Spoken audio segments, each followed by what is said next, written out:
we're back. Welcome to the new and improved Real Talk with me, Anele. Look at this. Look at my house. We're in a new time slot, Mondays to Fridays, and of course, we're coming to you live. Live from our studio at Stain City. And I have a new BFF these days. His name is Safta. Him and I go everywhere together. This is for the best talk show in South Africa. And you know what? This is all your work. Thank you so much for interacting with us every single day here on SABC3, where the stage is yours. And we promise to keep it up on our side if you keep it up on your side. From the bottom of my heart, ndiyabulela. Now, onto something that makes the Safta fade into oblivion is the book that has had me making excuses about missing dinner dates, putting a cough on, sorry, I can't come out, and then even putting my phone on silent because it has enthralled me. I have not been moved by a book this good in the last 5 years, and the subject is here. The book is called Being Chrisani's Daughter. She is Lindiwe Hani, and we are honored to have you here. Thank you for having me, Anele. Listen, now, your entire life, you say you loathe the fact that people would say Chrisani's daughter when they introduce you. Yes. So when you call your book Being Chrisani's Daughter, I think that's you saying, you know what, it's fine. Is that it? I've come to terms with it. Well, it's about acceptance because there's nothing more than I can be. I'm Chris Hani's daughter. That will never change. So maybe it's about ownership. Ownership. You know, taking it on and just living it my best life after that. So I know Reedy read the book before anybody else so that you could give it a bit of a review. She's on the back of the cover. And it says, Being Chrisani's Daughter is a poignant account of all the indelible mark and gaping wounds this gallant freedom fighter's loss inflicted on those he loved most, his family. But it's also a story of triumph and picking up the pieces after life's seismic chapters. I want to know, besides Reedy, who else did you give this book to read? Before, well, it was Melinda, then of course it was the publishers, but I only gave it to my family as it is. Really? I gave it to my family, I think, 2.5 weeks ago. That was the first time they saw it. And have you had any feedback? What are people saying to you? Are you scared to hear what they have to say? I'm very scared. Because I was saying to people and everyone says, oh, we can't wait to read your book. There's something inside of me that almost says, please don't. You know? But my publishers would kill me if they knew that. But my sister has been doing the journey with me. Like, as I've been writing it, I tell her snippets. And she's extremely proud. And Mama is very proud as well, you know? Yeah. And what I find about the entire book, right? So the reason the country mourned when your dad, passed away was, some people, he was like this mythical figure, Chrisani, this person that's gonna come back.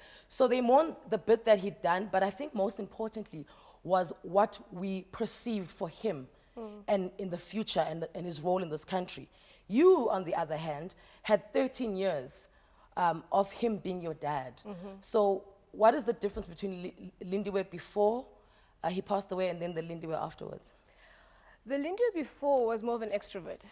You know, I was one of those children that I used to be told, oh, get up. I need to just calm down. Exactly. Yeah? Just calm down. So when Daddy died, I withdrew. You know, I became more fearful. I became less trusting of people. It cut a childhood very short, you know. Is it not interesting that, because you say in the book that you'd see him once a year, but even you seeing him once a year, you felt safe?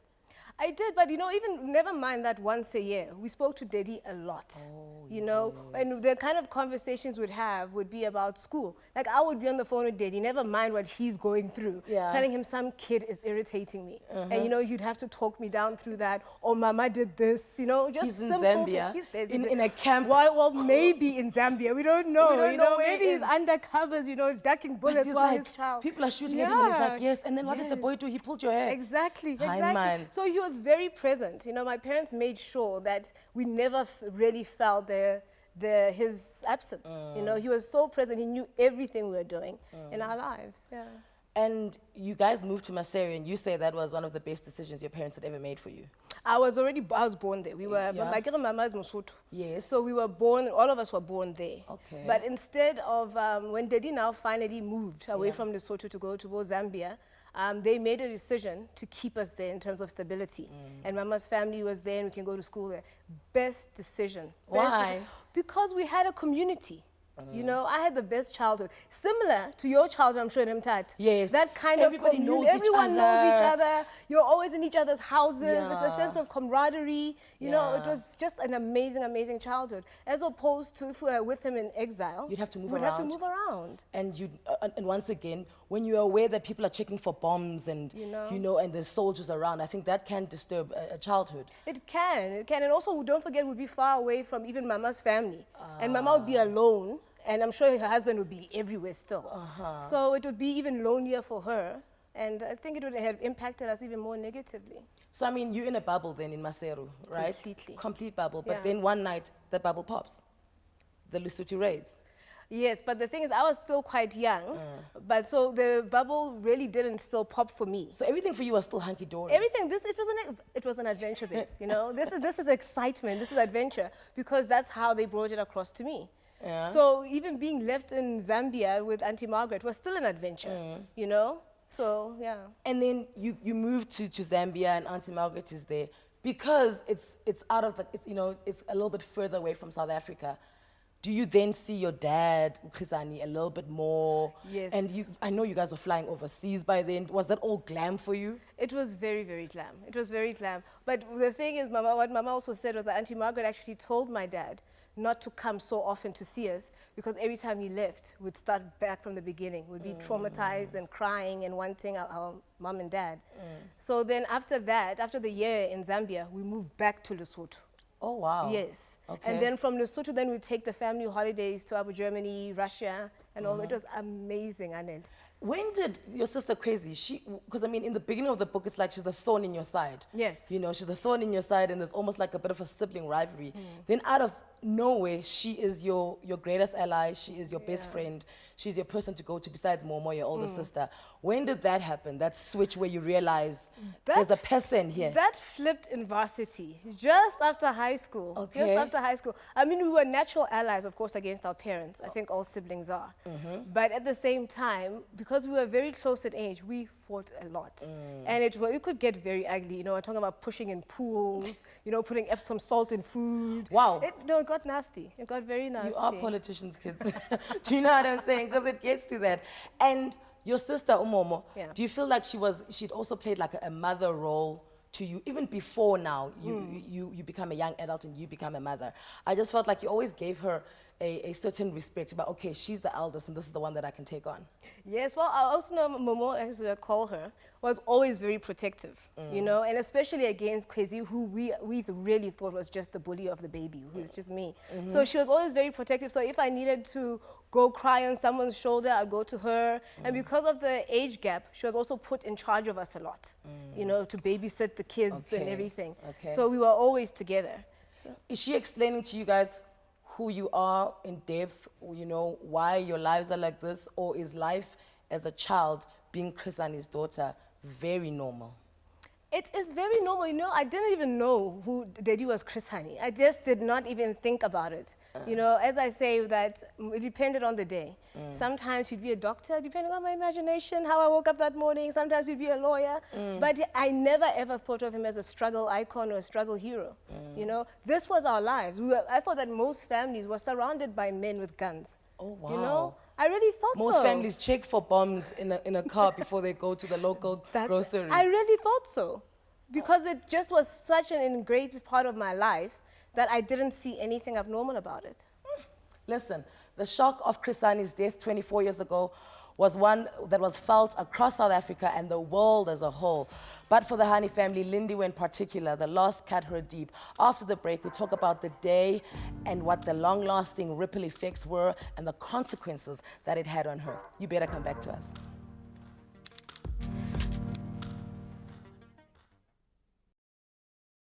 And welcome back to Real Talk with me, Anele, and a big hello to everybody who's keeping the conversation going on Twitter as well, at Real Talk on 3. My guest today is author of Being Khizani's Daughter. I'm of course talking about the daughter, Lindiwe Hani. So 1990, ne? Yeah. The ANC is unbanned, SACP is unbanned. Who tells you this? And then as soon as they tell you, in your mind, you're like, okay, it means Daddy's coming home and him and I can live a proper father-daughter existence. Do you know that it was not, I was not even told the ANC's a band. When I got back from school, we lived in a block of flats. So as I'm walking down the corridor, I'm greeted by a jubilant mama. And all she's saying is, Daddy's coming home, Daddy's coming home. She didn't even mention the ANC. Okay. It was all about her Daddy's coming home. So now I'm like, he is. It was so exciting. And you're like, for good? Because I mean, coming home could mean that he's coming for the weekend. No, he never came for the weekend. You know, that would just be a chain jail situation. So he never came for the weekend, yeah. So you moved to South Africa. You and your mom fall in love with a house that has got a big kitchen. Yes. Like the Cosby Show, because I know you were a Cosby Show lover. Slightly obsessed. Rudy Huxtable, I know I was supposed to call you that. You guys picked this house in Dawn Park and you start living normally with your dad inside, you know, South Africa. This is even before the 1994 elections, right?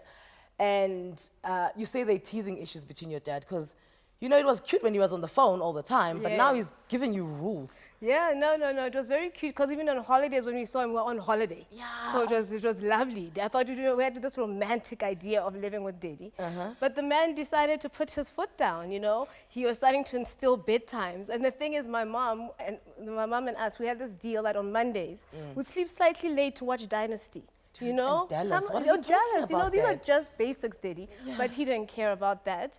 And then we used to fight over the TV because he was a news watcher. Agenda. You know, things like that. And when I was at that stage, when 902 came in and was simulcast, and then we had to put on Radio 2000. Find the language on Radio 2000. Absolutely. So we used to fight. Mama had to buy him a separate TV for the bedroom. But which took a while to convince him, because your dad never wanted to spend money, according. No. He wasn't really spendthrift, but he had to get it because it was causing conflict in the house. Now, what I found, so it slowed me down as I was reading your book. You say every time you meet someone, and it's like, okay, Lindiwe Hani, Chris Hani's daughter, the first thing they want to do is tell you where they were. Yeah. You know, the day your dad was assassinated. It's like, you know, Michael Jackson is the same. You know, Nelson Mandela is the same. I think big things that happen in the world, it's that common thread between us. We want to know, where were you? So where were you the day you found out that your dad had been assassinated? We were in Lesotho. By we, I mean my mother and I. It was the Easter weekend. Yes. So we left earlier on Thursday to go to Lesotho. And at this stage, I still loved going, as I used to say, back home. You know, all my friends were still there. And your best friend was there? My best friend was there. And the thing is, I never even went to my aunt's house. My mom would immediately drop me at my best friend's house, and that's where I'd spend the weekend. So I was at her house, and we were getting ready to watch a movie that's on the Saturday morning. So when Kwezi's friend and her dad came to the house looking for Mama, so I think it was back in those days where there were no cell phones. Yeah, it's one phone a street. You know, so now I didn't know where my mom was. So I guess that she had plans to do her hair. You know, drive around, you might find her. So now as we're walking to the movie with her brother, with my best friend's brother, we go past, he wanted to go and pick up his friend. Okay. So he can join us. And as we were going to his friend's house, we spot Mama's car. And then the brother there was like, you see, your mom's even here. She'll give us a lift. And I was like, yeah, right, you know, Mama. And as I walked... Like, how did you get here? Exactly. You use your God-given feet. So as we walk into the gate, that's when I just saw this rush of people, my cousin Bali rushing and just hugging me. Oh, wow. You know, crying, hysterical. So that's when, then I looked for Mama, and then that's when she said that he's been shot. So at that stage, I was also like, okay. So is he at the hospital? Yeah. So I was like, okay, so where is he? You know, and then that's when she said, no, Lindy, he's been shot dead. And then that's where we had to rush out of Lesotho and drive back. On the drive back from Maseru, you said it was very quiet in the car. Did you and your mom ever break the silence to say something to each other? You know, like your mom, obviously you're a young girl. Is she saying, it's going to be fine, don't worry? No, because I think that, well, I don't know, we didn't know. I know from my side, Anele, I was sitting there still thinking it's not true. So you're praying that... I'm praying that it's not true. And we're listening to, Mama and I were at that stage, we had this gospel tape, right, that we used to listen to. So as we're driving, that's what we're listening, as my uncle's driving, that's what we're listening to. Just that take a little walk with Jesus, going through our minds. and just hoping that it's just been one horrible mistake. And your uncle, obviously, is older than you. He knows that this is it. You know, your dad's been shot dead. Is he not trying to, you know, older people, even when you go to a funeral of somebody that you love, they're always like, you must be strong. Don't cry. Don't be, you know, is he not trying to toughen you up so that when you get to Joburg, to Dawn Park, you know, you at least have an armor on you? No. You know, I don't remember. They might have been speaking to each other, but I think at the back, I just remember just staring into space. Did not even sleep. I didn't know what to expect. As I promise you, I thought it was one big mistake because he had had so many attempts on his life. And in my eyes, he was invincible. Oh, wow. So there was no way that he was dead. That just was impossible. When do you accept that, you know, because I know you say you got to Dawn Park and all you looked for was your sister Kwezi, who'd been there. In fact, she dodged a bullet, literally. Yes. So when do you accept, okay, fine, he's gone? You know, just minutes, even seconds before, because we lived in a cul-de-sac. So as we drive into the cul-de-sac, I just saw throngs of people on the sides. You know, and then I realized I'm not here just for an injured person. And then as we go into the driveway, I knew something really, really horrible had happened. And then I looked down, I saw the blood, and then then Kwezi ran out, and that's when I knew that he's dead. Do you feel like, because I remember when you said you were driving out to go to Maseru, you were sitting in the back seat, and you turned around, and the last image you saw was of him, obviously probably in one of his tracksuits, because your dad was always rolling in tracksuits. Amashwaban. And you said that's the last image you saw. So when you accept that daddy is dead, do you have like, oh my word, I wish I could have said this to him, or I had one last thing to ask him? Even today, when you just with yourself, is there one more thing you would have wanted to say to your father? I wish I hadn't gone to Lesotho. You know, I wish, you know, there's so many things. Like, I wish I was there so that Kwezi had someone as well. And I wish I hadn't gone. I always think that maybe if there were more people in the house, he wouldn't have been killed that day, at least. But no, you know, like, we were very expressive, you know, so I don't wish I had said anything. I think he knew, you know, but I do love that the last image I had was him by the garage doing this, you know. That's what I always see.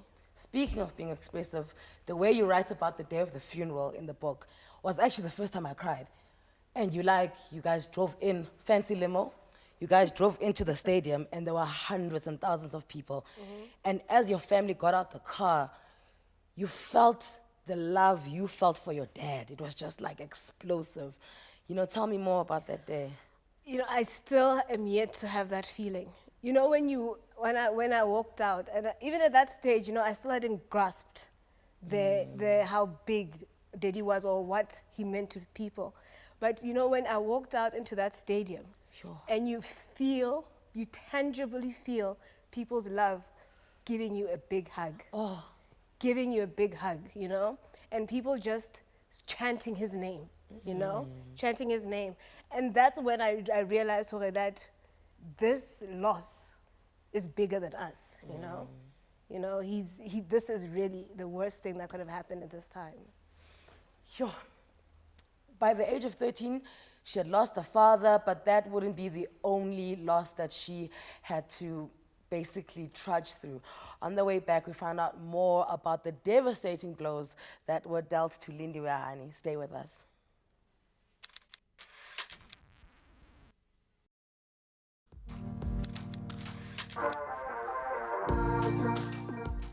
And welcome back to Real Talk on SABC3, where the stage is yours. My guest today, daughter of Chris Hani, Lindiwe Hani, who has just been reflecting on her father's death and the downward spiral into the world of addiction. This book tackles death, the fight for life, addiction, and politics. Now, the politics we'll get to later. I just want to know, right, when you write a book like this, because it's basically a tell-all, and when you are in a world of substance abuse, you're not doing it alone in the beginning, right? There's a crowd of people there, and you guys are like, woo, umnandi la la, you know? So when you said you're writing a book, And I mean, you did it very tastefully in the book. I don't feel like you left anything out, but I like the fact that you protected people who were with you in these spaces. Is there anyone who called you and be like, girl, hey girl, what you saying about us? No, Really? no. I think people knew. I don't know. Maybe they didn't, but I think they knew that I wouldn't spill the beans. I mean, I think there's a sacred. Like clause with drug users. Thou shalt not tell on each other. If you're ready to come out, halala, but just keep me out of it. Yeah. I like that. It's like the 13th step. Absolutely. It's like the 12 steps. It's like, but one of them is, hey, calm yourself. So I want to go to Cape Town, where you did high school at St. Cyprian's. St. Cyprian's, yeah. St. Cyprian's. Sounds like a ball of a school, And then you are in, between high school and varsity, you meet the love of your life. Yeah. Sikhulule. Yeah. Okay, there we go. And you guys are together and you find out that you're pregnant. Mm-hmm. Do you tell him first? Do you tell your best friends? Who knows first? I told my best friends first, Good girl. I told them first, and then I told him. Yeah. And then it was that whole, what are we going to do? Up and down and push and pull. Yeah. But the one thing I just was so certain of is that I didn't want other people raising my child. And he felt the same way.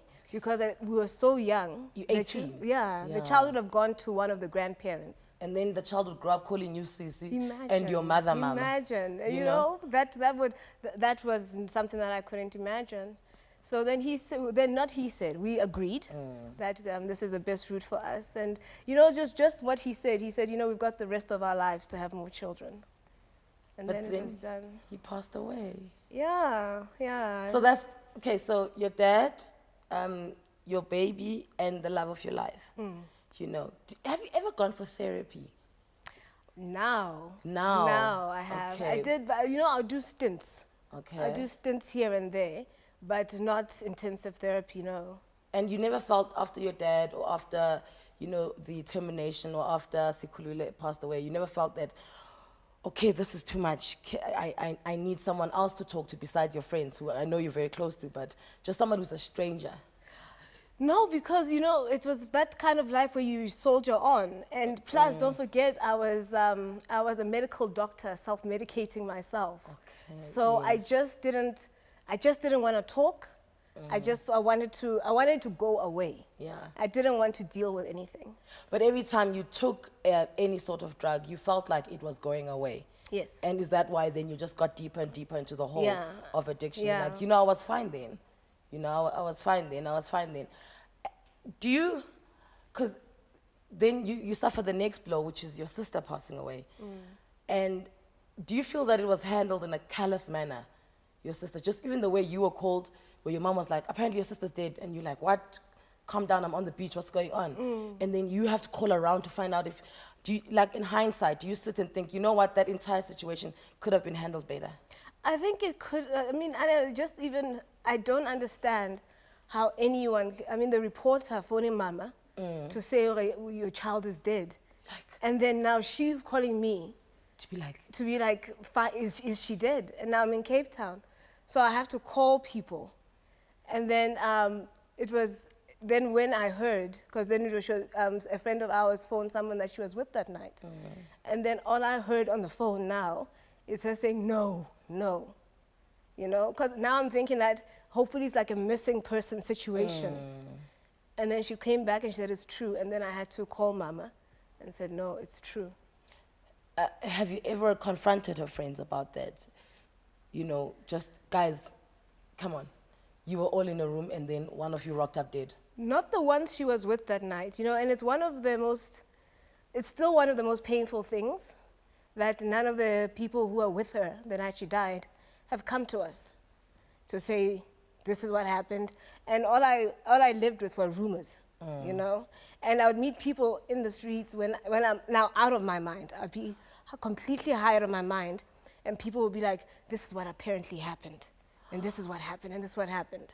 And now I was living with that what happened to my sister, and not getting closure about it.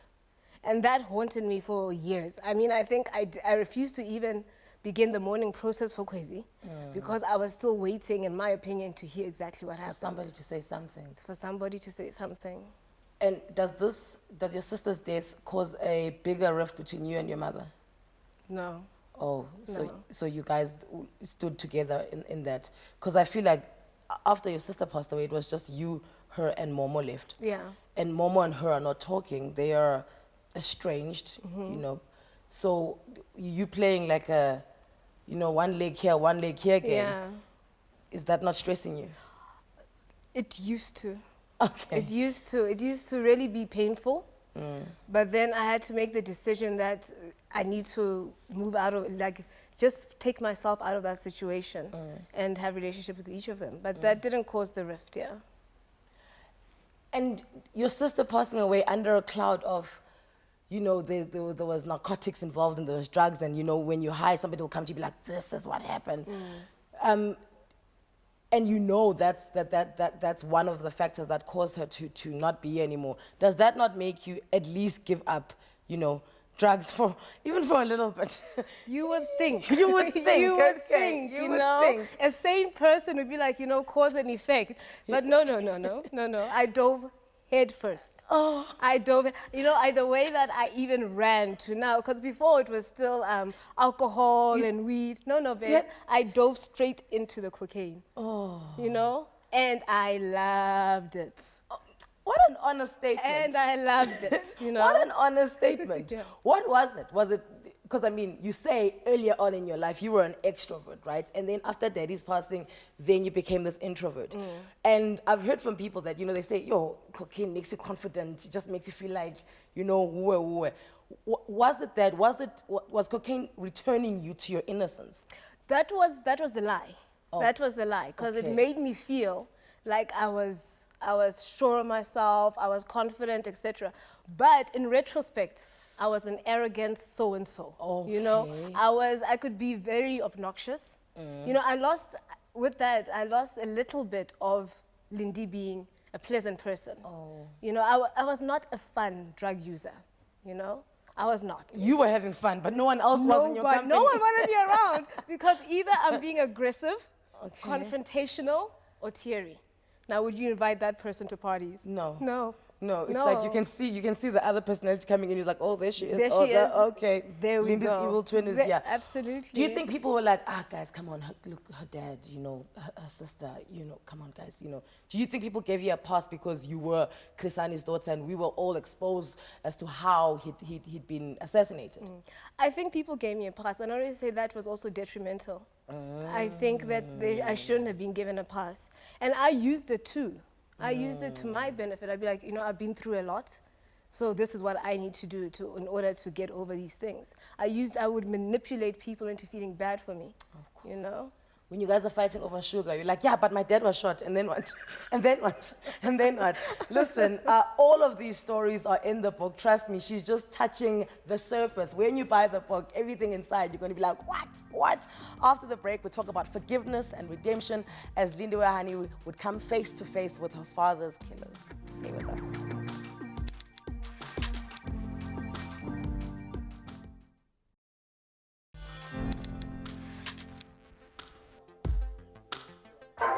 And we're back. She has co-written a memoir with journalist Melinda Ferguson, simply titled Being Krisani's Daughter, and she is here.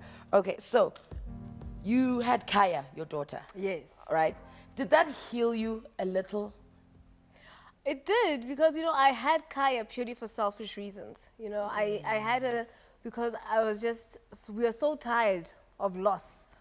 And this is how I put it to my mom, by the way, coming to tell her that I'm pregnant. I was like, you know, Mama, we had so much loss in the family. This is a blessing, you know? And I felt it would heal me. I thought it would bring Kwezi back, you know? All those kind of things. And your mom didn't, you know, fly with it. But as soon as Kaya came around, as most grandparents, you know, then the child is theirs and they're like, okay, I'm still angry with you, but oh my, do you know what I'm saying? No, babes, even before. When I was pregnant, Mama started coming with maternity clothes. That's when I knew I had her. So by the time Kaya was born, no, it was love. And you say in many ways, Kaya reminds you of Kwezi. Yeah. like a reincarnation of who she was. What are the similarities between the two ladies? Well, you know, it's just Kaya is very kind, you know, and she can be very, very soft. But it's small things, like it'll be like a flick when she looks to turn to me and she wants to fight. Then I'm like, oh, are we going back there, It's like, you know? oh, crazy, calm down. But it's a feeling in my heart. It's a feeling in my heart. And the thing is, it's not that she is crazy. No. You know, it's just that I can sense my dad and Kwezi so much stronger with Kaya. Yeah. And it was so profound when you said, you know, you almost named her Kwezi, but you didn't want to give her the pressure of, you know, being named after Ukwezi. And then you speak about the pressure you felt, obviously being Chrisani's daughter. Are you extra vigilant with her to not apply, you know, any, you know, pressure that she may also kind of pick up that, oh, I am the granddaughter of such a great man, this is who I must be, because ultimately that's what, you know, spiraled you into darkness. You know, it's funny you say that because, you know, like I'm one of these moms. Like when she was a bit younger, I was telling her, I don't know what the Human Rights Day. So I don't call things Human Rights Day. I say it's Sharpeville Day. I tell my daughter what happened. What exactly went down. I refuse to just make it pretty in a bowl. Yeah. So now I was telling her what happened. And then I was saying, so, you know, it's a sacrifice of people like your grandfather, you know. And then she says to me, you know what, Mama? No, you know, only Jesus was sacrificed. not the, you know, all due respect, not your father. Not your father. So, you know, she's very humble. I don't think I think she's the same as when I was at her age. She doesn't get it. Okay. She doesn't get it. She knows that he was an important person. But no, she's living her life. And you stopped using substances and narcotics whilst you're pregnant with her and for a few months after her. When did you go back? And the thing is, when you go back in arrears. You make up for all the months that you were gone. When did you go back to using? I went for a lunch, you know, and I had some wine. And then it started gradually like that. And then I moved out of home because initially we were staying with Mama. But, you know, if you stay with your mom and you have a child, it can only be one parent. Yeah. So I will never forget because I thought my mom would be devastated. So I said to her, you know, Mama, I think Kai and I should move out. She goes, oh, how should I help you? So she was also like, time to go. But so it started gradually, and then it would be like weekends and stuff like that. And then it started. Yeah. So there's a point where you say you thank, like when you were, I don't want to jump ahead. Let me come back. So you spiral out of hand. You have a minor car accident outside her school. And you are erratic, and all of this can be found in the book. What makes you say, wow, Lindiwe, you need help? It's time for rehab now, because, you know, you'd gone for a week before and come out and gone back to who you were. You know, the major one now, when you went to Houghton House and checked in under your name because you wanted to own your addiction. Yeah. What was the moment that made you do that? It's very weird because it was a weekend. Yeah. On a Friday night, because at this stage I was just having parties for one, because don't forget I had no friends. So so I'd had a night on Friday, and then I had to take Kaya to her extra singing lesson. Then I come back and she was spending the weekend with Mama. So I take her to Mama, but then I still want to sing. So I phoned my dealer, and then I chilled with him the whole day. Your last friend, your dealer. My only friend. You probably didn't know his real name. His name was like of course Snowy I didn't. or Cash. No, it was Come Now. You know? Or Spiky or On the Way. You know? So I spent the day with him, and then suddenly I'm sitting there, I said to him, you know, I think I need to go to rehab. And I think what he said, no, you're fine. There are people who are worse than you. I thought, this is highly suspect. So I went home, high as a kite, phoned my sister, phoned Momo, and I said, I need help. I want to go to rehab. And it was just that thing, that Anele, I was going to either go to rehab or die in 3 months. Because those were the only issues. Those were the only two options. And then I just had this video playing of Kaya. That I'm going to die, right? And she'll be this, well, she was 10 at the time. And then I'm going to die. And then she'll think that her mother, she wasn't enough to keep her mother clean. And I saw her picking up drugs. I saw her picking up drugs, and I was just like, it's time to break this cycle. You know? And you know what? And I also believe that I deserved happiness. Yeah. You know, I really wanted happiness. I had seen people being happy. And you're like, you know, I was like, what is it? And I wanted to be happy. Had you ever done drugs in front of your child? I mean, I'm sure you'd been high around her, but has she ever seen you physically, snort a line or roll a joint and smoke that? No. Okay. But it should be in the area. Okay. Should be in the house. I'd go to the bathroom. Oh. Yeah, so it was in the vicinity, but never in front of her like this. And you trusted yourself enough when you're high to know that, you wouldn't do anything to harm her or like to... Do you know yourself that well? That when I'm high, I'm not like this, at least. So I'll take care of her even if I'm high. No, because I was having blackouts now. Like blackouts when I wake up in the morning and I have no clue what had happened the night before. I mean, dangerous situations like leaving gas on. So anything could have happened. So no, I didn't trust myself. But the thing is, the pull of the drugs was still at that stage stronger. Magnetic, than wanting to be a great mother. Why were you adamant that your child would not live with your mother while you were in rehab? Because I wanted my daughter, I've got 2 nephews and a niece. And I wanted her to be in a family environment. Okay. Because I realized I'd be gone and I just wanted to guarantee that she would at least laugh every day, And I just felt that if she was just with my mom, it would be too much pressure, And then maybe that my mom would be feeling upset and things would be said. And I just wanted her to be with the other kids. All right. And your sister then said, she can definitely come and stay with us. You told your daughter that you're going into rehab. What did you say? I'm sick, I need to go for help. Yes, I said to her I have a problem because at that stage I thought she was still too young for the drug issue. So I told her that I have a problem with alcohol. And I said to her, which you have seen, and mommy needs to go get help. Then you get help. And you come out. I don't want to say anything else because I think reading the book is so amazing for them to read your journey inside rehab. It was so beautiful to read. But then you come out and you're scared to go into your house that you live in because you felt like the rooms would be a trigger for you to want to use again. Yeah. Right? Did this feeling not take you back to when you were scared to go into your house at Don Park because it would certify that your father's passed away? Yeah. I never thought about that, Anele, yeah. Because I remember even driving back from rehab, I stood for 30 minutes outside my house, not wanting to go in, And then finally you go in. I had to go in. Face the demons. But there was nothing there, there were just rooms. But I was very, very glad to move, because I think I moved less than 3 months. Right. Yeah. So she's faced those demons. Coming up, we speak about her literally sitting down and speaking to her father's killers. Now, those are another demons on another level. You want to hear this? Stay with us.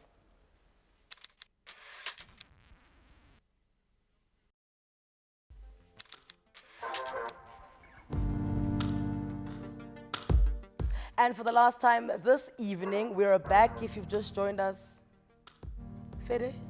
Luckily, it's all in the book. Being Chrisani's daughter. So she collects herself and has the courage to call her father's killers. Clive Darby Lewis, who concocted the plan, and Janusz Wallace, who pulled the trigger. Is there one that you blame more than the other? Or to use like, hey, rubbish both of you?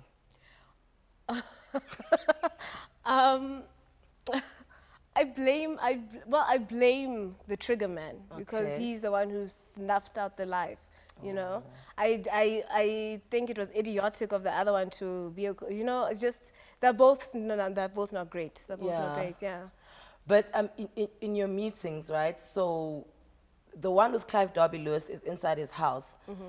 And the one with Janusz is at Jose Mampuri prison, right? It's high max, know. But what the feeling I got was that the house visit felt more like prison than the prison visit. Am I right in assuming that? You are right in assuming that because he was restricted. Okay. He was restricted to the house. He couldn't move. But it also just, I don't know, maybe it's because I wasn't comfortable with him. And with his wife. With his wife. So I just felt a bit tense. No, I had made a point that I wasn't going to eat because when we were talking about me coming, she said, and then you can come over for lunch. And I found myself getting irritated, like, what? This is not hi, guy who killed my dad. Please pass the salt. Exactly. And then I was just like, I'm not going to eat, not out of fear that they'll do anything. Yeah. But I just didn't want them to get that idea that we're okay. And when he says, yeah, you know, we tried to reach out to you, but to your mother, but you know, she's still so angry. And you're like, how? What must the person be? What must she be? So I was like, well, that's a reasonable reaction, you know? And I just said, well, it's not about my mom. I want to meet you. So can we go ahead? Why was it important for you to meet with them? You know, I was just so curious. I was just so curious. You know, like initially you'd think that it's about closure, but I just wanted to talk to them. I wanted them to see what they had done, you know? That, because I'm sure in their minds, it was, we killed this militant man who was going to make life hell. But I wanted them to put a face behind what they did. This is the daughter. You killed my father. So are you telling them about, you know, the stories of, you know, who he was, the one who'd call you every day and be like, did you do your homework? Did you brush your teeth? You know, how's your teddy bear? Do you know what I'm saying? Is that what you want to get across them? And do you get a chance to tell them those stories? I actually did not tell Clive anything about myself because I just felt that was privileged information. You know, I'm here for you to kind of explain yourself. So that's what it was about. Did you want to hear, I'm sorry? I did and I didn't. I wanted to hear it if it was natural. Oh, so in conversation. In conversation. If looking at you makes them think, yo, you know, I really, really messed up. Yes. Because Clive Derby was giving you a history lesson. Oh yes, he was. He was. Which was fair, enlightening. fair to him, you know. He got me. He got me. Yeah. I found myself really. And this is why I was saying we're going to get to the politics later, because I feel like what I love about this book, yes, it's a memoir and it's your feelings, but there's a lot of history, facts, you know, things that even I didn't know. I was like, oh, wow. So, do you know that I have to say that's all Melinda Ferguson. Eh? Okay. Because initially she was like, you know, we need to put, and I kind of fought her at the beginning. Yeah. Because I was like, it's not about that. And then she was like, no, people need the backstory. Because so the timeline, the parallels between your life and what's happening in the country, and you know what the Conservative Party is thinking and what the NP is doing, that is the first time it's made sense to me. And it's actually the first time the conspiracy theory of somebody in the ANC had your father killed. It's the first time it was dissolved for me. Has it been dissolved for you? Yes, to a certain extent. To a certain extent. I don't, you know, I like to think that no one in the ANC had anything to do with it. I know there are certain people who are named, which I think is nonsense. Yeah, you true, know, yeah. I really think he had nothing to do with it. Me too, But I just think that these conspiracies take a life of their own. And sometimes, you know, I just don't know if it stopped at Clive. I just can't buy that. Yeah. You know? I agree You know with what that. I mean? Yeah, no, I Yeah. definitely agree with that. I was just like, no, buddy, I'm not saying you're not smart. I'm just saying that you woke up one day and thought, you know, this guy's making me mad. You know, let me take him down. Absolutely. Your mom was against both, you know, visits. After you had those visits, was she like, okay, get back to him?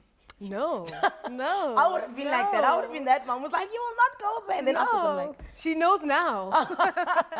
She All right. knows now, but no, she didn't ask me.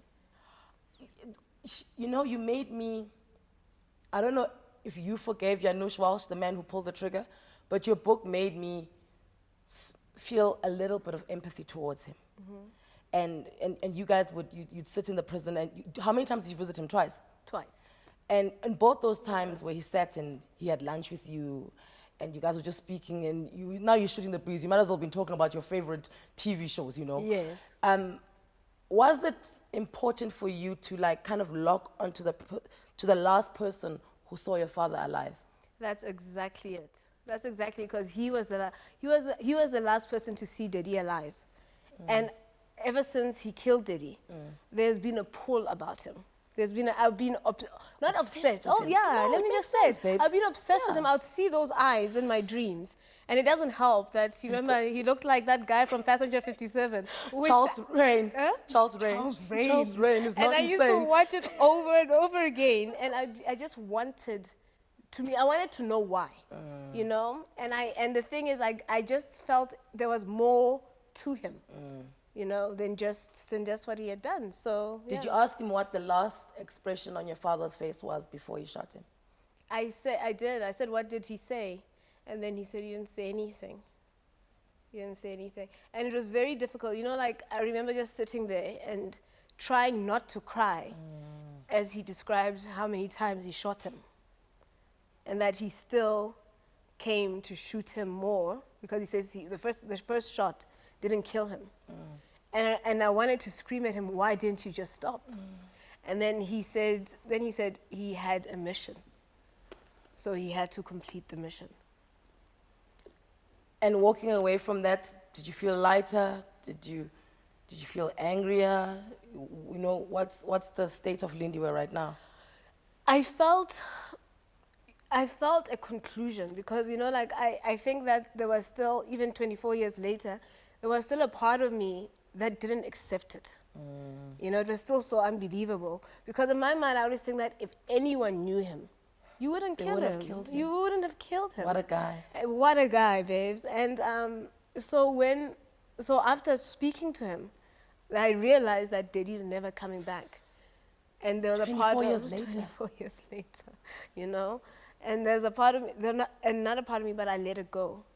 So with Walush, I haven't forgiven him. I think it would take a lot for me to forgive someone who took away everything from me.